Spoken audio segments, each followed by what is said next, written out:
Salam, نام من Nelofer Pazira.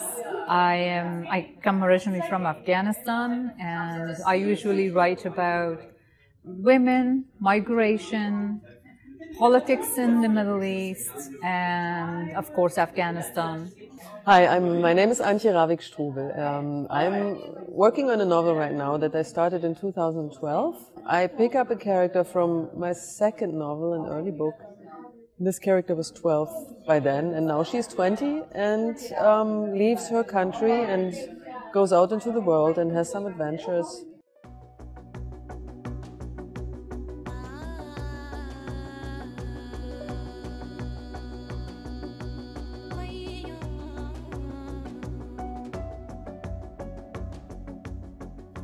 مرا به یاد بیاور دویدم در سراسر این خیابان بیخواب که نمی رسد به خانه صبحها پر از شیرهای ناتمام در شهر دیگری از خواب می پرم انگار از تمام خیابانهای جهان گذشتم دویدم در سراشیبی این خیابان ناآشنا I am my own identity card with dreams and fears of the river I crossed, of the mountains and airports I have left behind.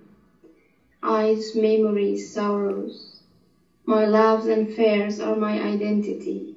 Every human is a house within herself, within tongues that speak, with memories that recall. An expression of survival or pronouncement of one's existence, one way of achieving this is by recreating in some form or another the life that was left behind. Abdul Rahman's New Andalusian estate was a replica of the one in Syria. The place that he lived in north of Damascus was called Roswitha, which was an ancient walled city with the Umayyads that turned it into a place of retreat, and it was where he lived all of his life with his family. Just like his new empire, Abdul Rahman's nostalgia for his home remained strong. He cultivated a botanical garden with the scientific irrigation techniques brought from Syria, as well as palm trees that filled his garden. Invisible and yet present. The skeleton of a personality, the backbone, if you will. As we wait in the queue of cars, thoughts return to where we ran away from, finally reaching the shores of the Salton Sea. We were in the museum. The museum is located in Culver City, a neighborhood in Los Angeles. On the third floor of an office building, some rooms contain assets belonging to socialism.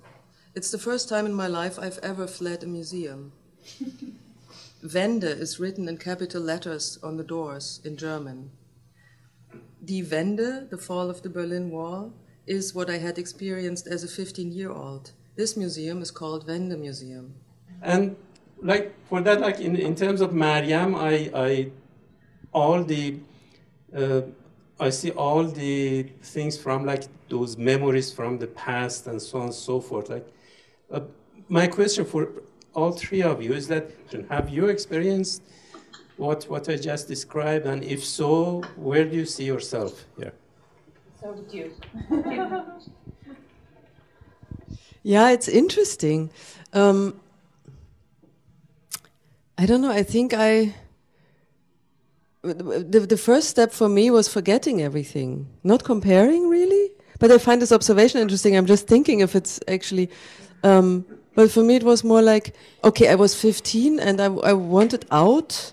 You remember I that left. You wanted to leave the museum because you saw Yeah, but that was much later. No, that's interesting, that came much later, but for me the first stage was more like, okay, I'm ready to go out in the world, but it was maybe also because, I mean, there was this wall around the country and you couldn't go really anywhere. So out, I didn't really compare anything. I feel like I was open and went and wanted to see everything. The most inspiring thing I found was when all the writers were talking about writing and how much they love writing and their struggle as being someone who doesn't have English as their mother tongue but still have the ability to write, and their experience of combining their own knowledge of their own language and translate it into English, and how each of them, because of their different cultural backgrounds, they have different understanding of English, because I kind of feel that too, because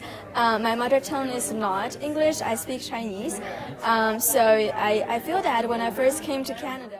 The most interesting part of the discussion tonight for me was that first the universality of our experiences. Individuals who come from very different places, different language, different even experiences in life, cultures, yet the themes of exile, separation, ideas of belonging, what we consider as identity or our identity, that is so universal.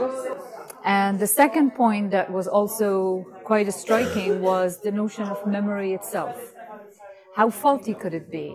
What do we remember and what do we actually think we remember? What is the importance of preservation of those memories or shedding them off and being free from them? So that topic, this very topic itself and the discussion around these words were really, really inspiring and very interesting.